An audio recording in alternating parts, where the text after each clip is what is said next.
Hello दोस्तों, स्वागत है आप सभी का। जैसे कि हम चर्चा कर रहे हैं कि 2025 के साल के अंदर क्या स्थितियां बनती हुई नजर आती हैं ग्रहों की। सभी लग्नों के ऊपर चर्चा करते हुए अभी हम पहुंचे हैं 8 नंबर के लगन के ऊपर, वृश्चिक लगन के ऊपर। वृश्चिक लगन का मतलब क्या होगा? अगर आपकी कुंडली में जो पहला भाव है वहां पे 8 नंबर लिखा हो तो आपके ऊपर ये वीडियो काम करेगा। इसके अलावा जिन किसी भी लोगों की कुंडली में 8 नंबर कहीं पर भी लिखा है लेकिन वहां पर चंद्रमा बैठा है, उनके ऊपर यह बात 50% तक लागू होगी। इससे हटके एक इंपॉर्टेंट फैक्ट को ध्यान रखना है, वो ये कि आपकी कुंडली में दशा क्या चल रही है, क्योंकि जो आपकी दशा चल रही है उसी के आधार पे चीजें जाएंगी। करोड़ों करोड़ लोग सेम लगन में, सेम राशि में जन्म ले सकते हैं, लेकिन सबके ऊपर चलने वाली दशाएं अलग हैं। इसीलिए जो एक इंडिविजुअल प्रेडिक्शन होता है वो अलग जाता है। यहाँ पे जो हम कोशिश कर रहे हैं वो क्या है, यहाँ पे हमारा टारगेट ये है मेजर फैक्टर इफेक्ट्स क्या दिखाई देते हैं उसको देखते हुए हमें कितनी सावधानी रखनी है, कितना प्रिकॉशन रखना है। कई बार ऐसा होता है कि व्यक्ति पहले से पॉजिटिव है और हमने उसको बोला कि ऐसा हो सकता है तो वो उल्टा ही डर जाता है। अगर ऐसी स्थिति बनती है तो इग्नोर कर दीजिए, कोई वहां पे इशू नहीं है। क्यों? क्योंकि हर किसी के लिए पहले से ये बता देना कि कुछ ऐसा होने वाला है जो उसकी पॉजिटिविटी है उसको रिड्यूस कर सकता है। इस बात को बिल्कुल ध्यान रखिएगा। कारण क्या होता है, कई बार हमें लगता है कि हाँ हम पहले से चीजों को जान जाएं, समझ जाएं। आप एक रोड पे जा रहे हो, आपको पता है कि आगे क्या स्थिति है, तो आप कुछ लोग उसमें से निकल जाते हैं। लेकिन कुछ लोग जो एक्चुअल में ये जानना ही नहीं चाहते, अगर उनको ये पता लग जाए तो वो उल्टा पड़ जाता है मामला। इसलिए हाथ से अगर देखा जाए तो सावधानी के साथ चलना चाहिए। ये वाली बात मैं पर्टिकुलर इस लगन के लिए भी कह रहा हूं, क्योंकि कहीं ना कहीं ये जो पर्टिकुलर 8 नंबर का लगन है ये थोड़ा सा चैलेंजिंग स्थितियों से गुजरता हुआ नजर आएगा 2025-26 के दरमियान। क्यों होगा, अब इसको समझने की कोशिश करते हैं। सबसे पहली स्थिति को अगर हम देखें, जो बड़े ग्रह हैं जिनके गोचर प्रभाव होने थे उसमें से शनि अभी तक तो आपके चौथे भाव से गोचर कर रहा है। शनि चौथे भाव का स्वामी भी है और कहीं ना कहीं वो केंद्र में था। केंद्र में होने के बल पे उसके अंदर जो शक्ति थी उस शक्ति से वो चीजों को संभाल रहा था। अब वो शनि जो कि केंद्र में था वो केंद्र से हटेगा और त्रिकोण में आएगा। फायदा क्या और नुकसान क्या? फायदे के लिहाज से देखा जाए तो देखिए, अगर शनि चौथे भाव को छोड़ता है तो अपनी 7वीं दृष्टि से वो प्रभावित कर रहा था आपके 10th भाव को, 10th हाउस को। और जब वो 10th को प्रभावित कर रहा था तो जाहिर सी बात थी आपके स्टेटस के साथ कोई ना कोई चुनौतियां पिछले 2.5 साल से चल रही थी। ऐसे स्थिति में जब शनि यहां से हटेगा और 5वें घर में आएगा तो स्टेटस रिलेटेड प्रॉब्लम्स में तो सॉल्यूशन मिलेंगे। इस लिहाज से अगर देखा जाए तो ये बात पॉजिटिव दिखाई देती है। लेकिन जब ये ग्रह आगे बढ़ के पंचम में बैठेगा तो ऐसे स्थिति में इसका पहला एस्पेक्ट, 7th एस्पेक्ट जो आ रहा है वो आपके 11th हाउस के ऊपर आएगा। इस कंडीशन में इनकम सोर्सेस के ऊपर प्रभाव होने की संभावनाएं 2.5 साल के अंदर बनेंगी। अब ये अलग अलग लोगों पे अलग अलग कैसे होगा, सबके हिसाब में ये जो 5th हाउस है वो 5th हाउस तो रहता है लेकिन डिग्रियां उसके अंदर अलग अलग जाती है। किसी के में कुछ राशि का हिस्सा यहां तक पहले आया है, तो ऐसी स्थिति में गोचरी प्रभाव के बाद रिजल्ट कुछ लोगों को जल्दी मिलते हैं और कुछ लोगों को देर से मिलते हैं। प्लैनेट की अपनी डिग्री और राशियों के अपनी डिग्री के आधार पर होता है। इसलिए ये सीक्वेंस 2025 से लेके 2027 तक, यानी कि वो 2.5 साल की अवधि जब तक शनि की यहाँ प्लेसमेंट है उस पीरियड के बीच में देखने को मिलेगी।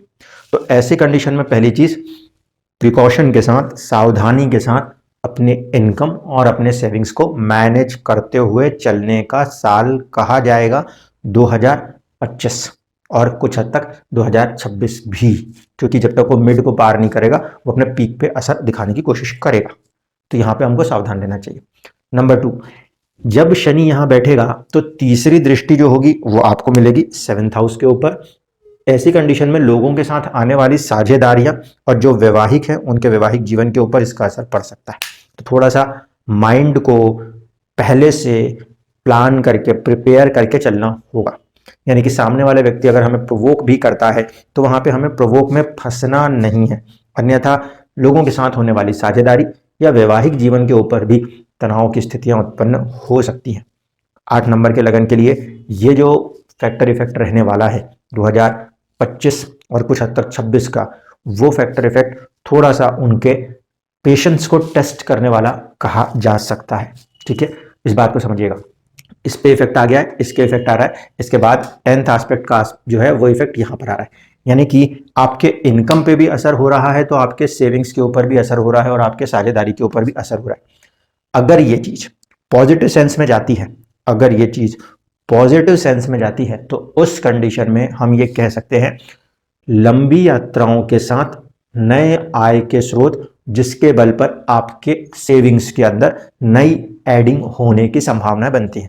क्योंकि पृथकतावाद का ग्रह है शनि, लेकिन फिर भी मटेरियल ग्रोथ में डिसिप्लिन्ड वे में सक्सेस देने की कोशिश करता है। लगन को ध्यान से देखें, 8 नंबर का है। 8 नंबर के लगन में शनि के पास प्रभाव क्या है? तीसरे भाव का स्वामी और चौथे भाव का स्वामी।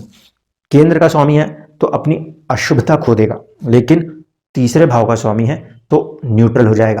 तो शनि न्यूट्रल प्लैनेट है, बीइंग अ न्यूट्रल प्लैनेट और वो भी डिसिप्लिन्ड प्लैनेट, वो पंचम भाव में गुरु की राशि में बैठ रहा है, वहां पे भी उसको बहुत ज्यादा कोई नेगेटिव नहीं माना जाता।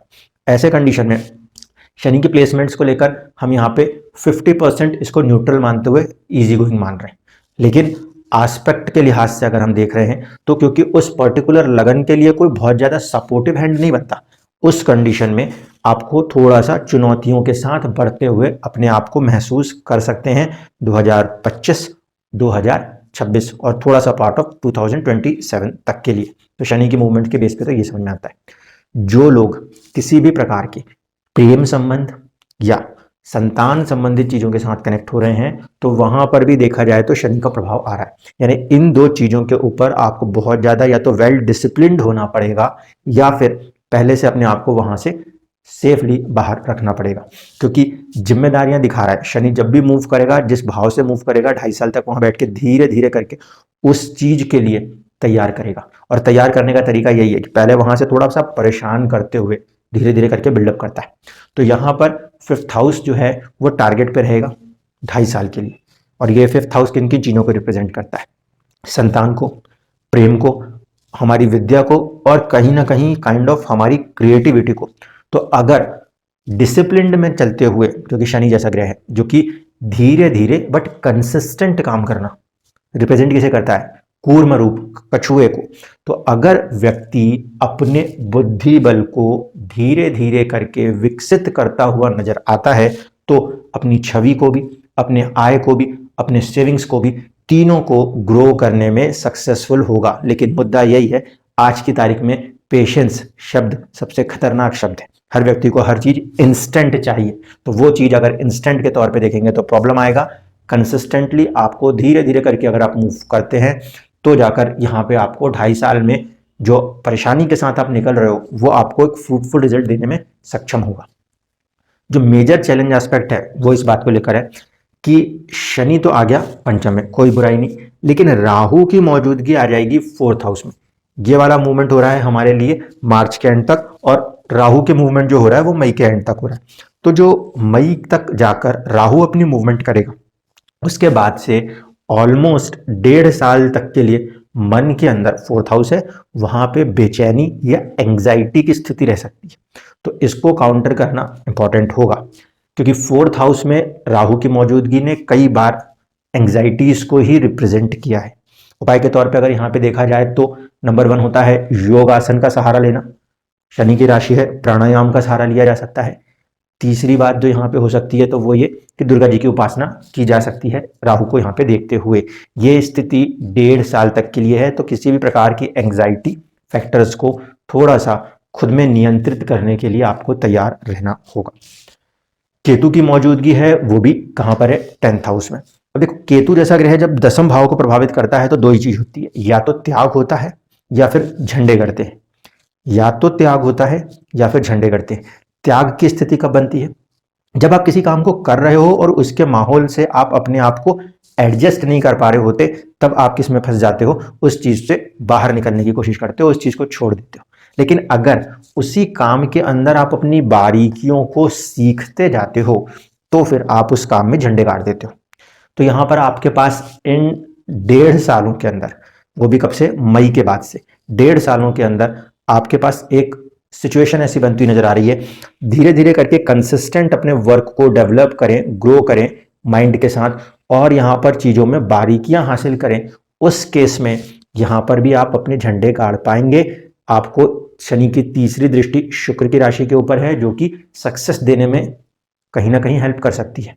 अपने मित्र की राशि के ऊपर दृष्टि है, और कहीं ना कहीं 7th हाउस, आप अगर फर्स्ट हाउस हो तो 7th हाउस मतलब दुनिया जो आपको देख रही है, तो उसके लिए तैयार हो सकते हैं। लेकिन वही चीज है, जब ये चीजें तैयार करती हैं, शनि और केतु जैसे ग्रह जब तैयार करते हैं, तो वो सोने को चमकाने के लिए उसे बहुत बुरी तरह से तपा देते हैं। हीरे को बनाने के लिए बिल्कुल नीचे गड्ढे में जाके उसको प्रेशर दे देते हैं, तब जाके वो चीजें अनमोल बनती हैं। तो ये जो 1.5 साल की समय अवधि यहाँ से बनेगी, वो कहीं ना कहीं प्रेशराइज करके, चैलेंज करके ही बनेगी। इजी गोइंग, आसानी से हाथ में आने वाली चीजें नहीं है। लेकिन अगर माइंडसेट को फिक्स करके, कंसिस्टेंट करके यहाँ पे ग्रोथ करते हैं, तो दोनों ही चीजें बिल्कुल सपोर्ट रोल देंगी। केतु यहाँ पे इतना प्रॉब्लमेटिक नहीं होगा। क्यों नहीं होगा? क्योंकि वहां पे केतु की खुद के नक्षत्र भी आते हैं उस राशि के अंदर, और दूसरी बात है वो सूर्य की राशि में जा रहा है। तो सूर्य की राशि में जाएगा तो सूर्य के प्रभाव को भी दिखाने की कोशिश करेगा। उस लिहाज से अगर यहाँ पे कंसिस्टेंट, बारीकी के साथ किसी भी चीज में कोई भी व्यक्ति अपने आप को लगा पाता है स्टेटस के पॉइंट ऑफ व्यू पर, तो वहां पे उसको बहुत अच्छी ग्रोथ मिलेगी। ये बात मैं इररिस्पेक्ट ऑफ द एज कह रहा हूं। अगर कोई व्यक्ति 8 साल का है और किसी भी बारीकी के साथ किसी भी काम में लगता है, तो भी उसके लिए ये उतना ही सक्सेस है जितना कि ये एक 35 साल के व्यक्ति के लिए होगा या 55 साल के व्यक्ति के लिए होगा। क्योंकि वहां पे केतु की मौजूदगी स्टेटस के ऊपर अपना इफेक्ट छोड़ रही है। इसी के विपरीत अगर हम उन चीजों से अपने आप को नहीं निकाल पाए, निकालना क्या है, एकाग्रता में नहीं ला पाए, तो एंग्जाइटी जो बनेगी वो इफेक्ट कहीं ना कहीं आपके स्टेटस को और प्रोफेशन को, दोनों को इफेक्ट करने में सक्षम होगा। या अब व्यक्ति के अपने खुद के संयम शक्ति के ऊपर निर्धारित होगा कि 2025 से 27, यानी कि 2025 और 26, 1.5 साल तो इसमें आएंगे, उसके अंदर आप कितना अपने आप को क्रिएट कर पाते हो चैलेंजेस के अंदर। इसके बाद अगर देखते हैं तो गुरु की मूवमेंट है। गुरु जो है वो अभी तो 7th हाउस में गोचर कर रहा है, फिर इसके बाद आगे जाके कुछ समय के लिए वो 8th हाउस में जाएगा। अब गुरु जैसा ग्रह जब 8th हाउस में जाएगा तो चैलेंज खड़ा है। क्यों? क्योंकि पहली बात, जुपिटर यहाँ पे 5th हाउस लॉर्ड है, और फिर 5th हाउस लॉर्ड होकर वो बैठ रहा है 8th में, नंबर 1। नंबर 2, 2nd हाउस का स्वामी होकर भी 8th में बैठ रहा है। 5वें का स्वामी अष्टम में बैठे। अब अष्टम क्या है? गहराई हो गई। ऐसी स्थिति में व्यक्ति की जो सोच है, जो बुद्धि है, वो कहाँ जा रही है? अंधेरे में जा रही है। तो इस चीज से आपको थोड़ा सा सावधान रहना पड़ेगा। किसी भी बात का निर्णय बिल्कुल भी जल्दबाजी में नहीं करना है। अगर किसी भी बात का निर्णय बहुत जल्दबाजी में कर गए, क्योंकि बुद्धि कहाँ चली गई? अंधकार में। जब वो अंधकार में जा रही है तो इसका मतलब शनि और राहु से पीड़ित, प्रभावित होता हुआ वो गुरु आपको अचानक से कुछ भी सोच समझ के काम करने को अगर कहता है, तो 2 चीजें हो सकती हैं। नंबर 1, बेमतलब का लंबा नुकसान पड़ जाए। अब मैं यहाँ पे शब्द नुकसान क्यों यूज कर रहा हूँ? देखो, इस भाव पे राहु की मौजूदगी है, भाव प्रॉपर्टी के लिए भी देखा जाता है, प्लस यहाँ पे गुरु जो है ये इसको देखेगा, पॉजिटिव करने की कोशिश करेगा, वहां तक अच्छा। लेकिन जब राहु गुरु को देखेगा तो गुरु पीड़ित होगा। एक तो भाव है अंधकार में अचानक वाला, और उसके ऊपर दूसरे ग्रह से पीड़ित।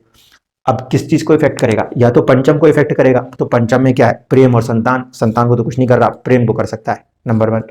विद्या का तो कोई नुकसान कर नहीं सकता, तो उससे आप सेफ हो।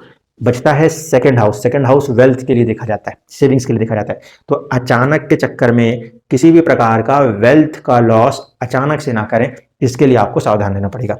ये इस समय 1 साल तक तो नहीं बैठ रहा, अतिचरी है तो फटाफट आगे बढ़ेगा। लेकिन उस कंडीशन में भी अगर ये ड्यूरेशन आपको 6 से 8 महीने भी मिलता है, तो 6 से 8 महीने भी आपको कोई भी फैसले बहुत सोच समझ के शांति पूर्वक ही करने पड़ेंगे, तब जाके कुछ बेहतर कंडीशन बनेगी। अन्यथा सेविंग्स का स्वामी अष्टम में जाके अपनी राशि को देख तो रहा है, अचानक से ग्रोथ करने की कोशिश तो कर रहा है, लेकिन अचानक से ग्रोथ करने से पहले उसके बल को समझिए। गुरु केंद्र में नहीं है तो केंद्र का बल उसके पास नहीं है। कहां पे गया है? तो त्रिक भाव में गया है, अपनी राशि में गया है, शत्रु की राशि में गया है, बुध की राशि है, कोई बहुत फ्रेंडली नहीं है, तो सहजता नहीं है उस ग्रह के पास। अब उसकी सहजता नहीं है के साथ साथ उसको राहु ने दृष्टि कर रखा है, तो असहजता और बढ़ी हुई है। मन के ऊपर 4था भाव कारक 4th हाउस चंद्रमा, वहां के ऊपर भी राहु की मौजूदगी है। ऐसे स्थिति में मन बेचैन, एंग्जाइटी में, और व्यक्ति अपना ज्ञान गुरु को भी छोड़ दे तो ज्यादा नुकसान होता है। इस पॉइंट ऑफ व्यू से कह रहा हूं कि 2025 के अंदर जब मई जून के बाद से ये मूवमेंट होगी, तो फ्रॉम द जून ऑनवर्ड्स से लेकर 2026 में मोटा मोटा फरवरी तक के ड्यूरेशन में जो भी फैसले करने पड़े उसको बहुत सहज ठंडे दिमाग से करना है, क्योंकि हमारे सोचने की शक्ति, पंचम भाव का स्वामी भी उस स्थिति में अतिचरी मतलब कि भयभीत अवस्था में भागने की कोशिश कर रहा है, उसे अतिचरी कहते हैं। उस कंसेप्ट में अगर हम देख रहे हैं तो फिर उस कंटेक्स्ट में हमको इस पर्टिकुलर लगन के अंदर ज्यादा सावधानी बरतने की आवश्यकता है। इसके बाद आप देखिए कहां कहां पे जॉइंट एस्पेक्ट्स के चीजें दिखाई देती है। अगर यहां पे हम देखेंगे तो केतु की दृष्टि इस पे आ जाएगी, गुरु की दृष्टि इस पे आ जाएगी, ठीक है। यहां से देखते हैं शनि की दृष्टि इसके ऊपर है, कोई दूसरा ग्रह इसको प्रभावित करता हुआ नहीं दिखता। यहां से शनि को देखेंगे तो इस पे आएगी दृष्टि। तो तीन दृष्टियां सीधे सीधे, तीन ग्रहों की दृष्टियां सीधे सीधे सेकंड हाउस को प्रभावित कर रही है। उसमें से गुरु की दृष्टि सेविंग्स को बचाने की कोशिश कर रही है, जबकि शनि और केतु की दृष्टि उससे दूर कर रही है। अब ये दूसरे कंटेक्स्ट में देखें तो क्या होगा। सेकंड हाउस हमारे लिए हमारा कुटुंब होता है, हमारी पूरी फैमिली होती है। उसके अंदर अगर शनि और केतु जैसे पृथकतावादी ग्रह देख रहे हैं तो फिर वो किसी मेंबर से दूर करने की कोशिश कर रहे हैं। जो लोग प्रोफेशनल रीजन से, ग्रोथ पॉइंट ऑफ व्यू के लिए अपने जन्म स्थान से दूर जाना चाहते हैं तो ये स्थिति कहीं ना कहीं उन्हें उसके लिए प्रेरित कर सकती है। किसी काम में आगे बढ़ने के लिए अगर हमें दूर जाना पड़ रहा है और ग्रोथ मिल रही है तो उसके लिए हमें ये स्थिति प्रेरित कर रहेगी। क्यों? क्योंकि फोर्थ हाउस के ऊपर पृथकतावादी ग्रह का प्रभाव है, 10th हाउस से केतु उसको भी देख रहा है और कहीं ना कहीं अपनों से दूर करके या सेविंग से थोड़ा सा दूर करके ग्रोथ करने की कोशिश कर रहा है। तो ये चैलेंज के साथ अगर ये लगन इस समय बढ़ने की कोशिश करता है तो फिर एक पॉजिटिव सेंस में कंडीशन बनती हुई नजर आती है। वरना केंद्र बिल्कुल इस समय जो स्थिति दिख रही है उसमें क्या हो रहा है, राहु केतु जैसे ग्रहों से प्रभावित हो रहा है। इसके पहले की स्थिति अमूमन क्या थी, शनि की मौजूदगी और गुरु की मौजूदगी। तो शनि की मौजूदगी केंद्र में बहुत यहाँ पे उतना एक प्रकार से बल मिलता है जो केंद्र का, वो किसे मिल रहा था, दुख के कारक ग्रह को। लेकिन केंद्र का स्वामी होकर वो न्यूट्रल हो रहा था, नेगेटिव नहीं हो रहा था, तो न्यूट्रल हो जा रहा था। गुरु नैसर्गिक शुभ ग्रह था, लगन के लिए भी शुभ था, केंद्र में आके बल ले रहा था। तो वो एक न्यूट्रल एक पॉजिटिव था, पॉजिटिव का बल न्यूट्रल के ऊपर हावी था, तो चीजों को संभाले हुए था। अब केंद्र में शनि भी नहीं है, न्यूट्रल वाला भी हट गया। दूसरा जो पॉजिटिव था वो भी केंद्र से बाहर है। तो बचे कौन है, बचे हैं वो जो अचानक के तत्वों को दिखाते हैं। तो केंद्र जो है यानी कि strong pillars of the life जो हैं वो 1.5 साल के लिए काफी ज्यादा चैलेंजिंग स्थिति में है।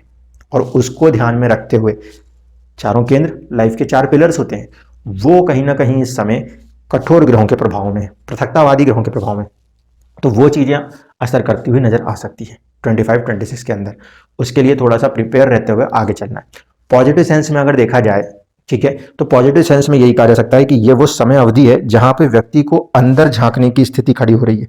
शनि जैसा ग्रह पंचम में आपकी सोचने की शक्ति, अपनी बुद्धि के ऊपर प्रभाव दे रहा है कि आप अंदर की ओर झांक के अपनी बुद्धि को सबसे ज्यादा विकसित कर सकते हैं, धीरे धीरे करके प्रयास करके। और केतु की मौजूदगी वो भी 10वें भाव में, जहां पे मखा जैसा नक्षत्र भी आता है जो ऊंचाइयां दिखाता है, वो इस बात को दर्शाने की कोशिश कर रहा है कि अगर कंसिस्टेंट होकर बाकी सारी चीजों का त्याग करके व्यक्ति अपने आप को फोकस कर जाता है तो फिर एक्सट्रीम सक्सेस के लिए यही लगन आपको आने वाले 2.5 साल के अंदर प्रिपेयर कर लेगा। 2.5 साल का शब्द भी क्यों कह रहा हूं समझिएगा। 2025 और 26 के आसपास में फिर इस गुरु को उच्च का होना है, केतु को भाग्य के साथ आना है और गुरु के साथ आके आगे बढ़ जाना है। उस फॉर्मेशन में जाके यही लगन एक्सट्रीम सक्सेस दिखाता हुआ दिखाई देगा तकरीबन 1.5-2 साल के बाद। यानी कि उस एक्सट्रीम सक्सेस की जो कठोर मेहनत है उसका समय ये 2025 और 26 के अंदर इस लगन को देखने को मिल सकता है। मेन प्रिकॉशंस जो रखने हैं वो इसी पे रखने पड़ेंगे कि किसी भी प्रकार के साझेदारी के ऊपर जब शनि जैसे ग्रह की दृष्टि आ रही है तो वहां पे आपका ज्यादा साहस पराक्रम आपको लगाना पड़ेगा। इसके अलावा लंबी यात्राओं के साथ अगर हम देख रहे हैं तो उसमें भी 7th हाउस यूज होता है, उस पर शनि की दृष्टि है, तो उसमें भी थोड़ी थकान की स्थितियां, थोड़ी चुनौतियां बन सकती हैं। बट फिर भी ओवरऑल कंडीशन में कहूंगा तो मैं ये कहूंगा 50-50 वाली सिचुएशन है। अपने माइंडसेट को प्रिपेयर करके कंसिस्टेंट डेवलपमेंट की तरफ अगर बढ़ते हैं तो 2 साल का जो आप अपना एफर्ट लगाओगे इसका रिटर्न 2 साल के बाद इसके मूवमेंट और इसके मूवमेंट के साथ आपको काफी पॉजिटिव सेंस में मिलता हुआ नजर आएगा। क्यों? क्योंकि आपकी शक्ति, आपका पराक्रम आपके बुद्धि के ऊपर बैठा है, आपकी बुद्धि और आपका पराक्रम दोनों अगर मिल जाते हैं तो फिर आप, कौन सा लगन है, मंगल का लगन है। किसके लिए जाना जाता है, किसी भी युद्ध में, किसी भी विषम परिस्थिति में निकल के आगे आने के लिए। 8 नंबर ना, कालपुरुष कुंडली से कौन सा भाव है, अष्टम, किस चीज को दिखाता है, परिवर्तन को दिखाता है। तो अगर इस ड्यूरेशन में व्यक्ति अपने साहस और अपने बुद्धि के बीच के तालमेल को बिठा के स्टेटस और इन चीजों के पीछे ना भागते हुए कंसिस्टेंट एफर्ट अगर अपना कर लेता है तो अपने आप को पूर्ण रूप से परिवर्तित करने की स्थिति उत्पन्न कर लेगा। और उसके लिए तकरीबन यहाँ पे 1.5 से लेकर 2 साल की समय अवधि मिलती हुई नजर आ रही है। अब इसको आप अपॉर्चुनिटी बना लेते हो या आप इसको दुख दर्द का समय मानकर गवा लेते हो, या आप लोगों के अपने ऊपर निर्भर करेगा। क्योंकि चुनौतियां हमेशा बर्बाद करने को आए ऐसा कुछ नहीं। कोविड आया, ठीक है, कुछ जाने गई, लेकिन कोविड के बाद लाइफ के अंदर बहुत सारे ट्रांसफॉर्मेशन हुए, बहुत सारी चीजें ऑनलाइन तरीके से डेवलप हुई। तो वही है, हर चीज में कोई ना कोई अपॉर्चुनिटी है। आप या तो 2 साल को एज अ चैलेंज देख के परेशान होते रहो कि अब कुछ नहीं कर सकते, लेकिन अगर वही 2 साल जो आपको परेशान कर रहे हैं वो इससे अगर आपने कोई सॉल्यूशन निकाल लिया तो दैट बिकम्स अपॉर्चुनिटी। और जो लोग इसको अपॉर्चुनिटी क्रिएट कर पाएंगे वो नेचुरली आने वाले 1.5-2 साल के बाद जब यही लगन सक्सेस को हासिल करेगा तो वो लोग सक्सेस को भी देख रहे होंगे। इसके अलावा आपके अपनी दशाएं जो होंगी वो आपके ऊपर जरूर असर कर रही होंगी, तो वो जो दशाएं असर कर रही होंगी उसके साथ आपको तो चलना ही चलना है, उससे इनकार नहीं कर सकते। अब अगर मैं यहाँ पे इतनी बड़ी बातें कह रहा हूँ तो इसका ये अर्थ भी नहीं है कि सबको एक जैसा रिजल्ट हो जाएगा। सबकी अपनी अपनी चैलेंजेस है। अगर इस लगन के अंदर किसी की दशा चल रही है बुध की, या किसी की दशा चल रही है शुक्र की, तो उनकी अपनी परेशानियां ही चल रही हैं। उस परेशानियों में से निकलते हुए भी उनको यहाँ से अपने हल निकालने पड़ेंगे। किसी की दशा शनि की चल रही है तो शनि की दशा वैसे भी यहाँ पे चुनौतीपूर्ण होती है, परेशान करते हुए चलेगा, लेकिन उसके बावजूद भी कहीं ना कहीं वो आपके सुख संसाधन और आपके पराक्रम के स्वामी की अगर दशा है तो वो आपको सुख संसाधन देने की कोशिश तो करेगा। यहाँ पे बुध अगर अष्टम का स्वामी होता है, अड़चने पैदा करने की बात करता है, तो वही बुध आपको आय देने की बात भी तो करता है, इनकम देने की बात भी तो करता है। जो शुक्र यहाँ पर बैठ के आपको चिंताओं से ग्रसित करने की बात करता है, वही शुक्र यहाँ पे 7th हाउस साझेदारी की भी बात करता है। इसीलिए तीनों ही ग्रहों की दशाएं अगर चलती भी हैं तो मिक्स्ड रिजल्ट्स की दशाएं हैं।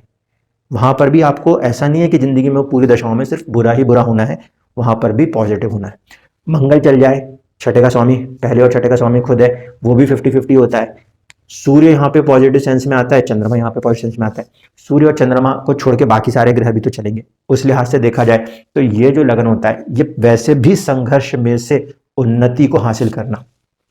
चंद्रमा मन को नियंत्रित रख के दुनिया जीतने की क्षमता किस्मत में आई, और दशम सूर्य मतलब चमकने की क्षमता, ये इसी लगन के अंदर है। तो ये दोनों चीजों को, मन को एकाग्र करके, आत्मा को एक तरफ कंसंट्रेट करके चल के जी दुनिया में परिवर्तन लाने वाला लगन यही है। इसलिए ये किसी भी प्रकार की दशाओं में जितनी भी चुनौतियों से निकलता है वो कहीं ना कहीं सक्सेस जरूर देता है।